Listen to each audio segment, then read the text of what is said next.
আজকের আমি শনিবার আমি বাড়িতে আছি। আমাদের রান্না হয়েছে, সবার খাওয়া দাওয়া হচ্ছে। দেখুন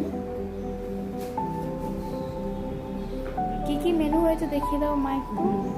এই শসা, পেঁয়াজ, টমেটো, কাঁচা লঙ্কা, লেবু দিয়ে একটা স্যালাড হয়েছে। এইদিকে হচ্ছে শাক ভাজা, শাক ভাজা, ভাজা, দেখুন এই আলু, বাদাম, কারি পাতা দিয়ে ভাজা।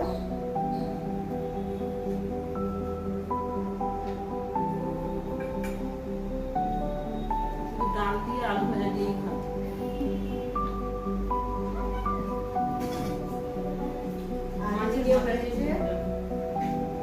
মাছের মাথা দিয়ে বড় একটা কাতলা মাছ এনেছিল কালকের, এই কাতলা মাছের মাথা দিয়ে এই ডাল হয়েছে। এদিকে হয়েছে লইটা মাছের ঝাল, দেখুন এই লইটা মাছের হয়েছে। এদিকে ওই কাতলা মাছের, এই যে কাতলা মাছের কালিয়া হয়েছে। আর এদিকে এই চাটনি হয়েছে। পাঁপড় টাপড়গুলো হয়নি, দুপুরের খাওয়া আজকের এই পর্যন্ত। আপনারা দেখুন, আমরা এবার খেতে বসছি। টাটা।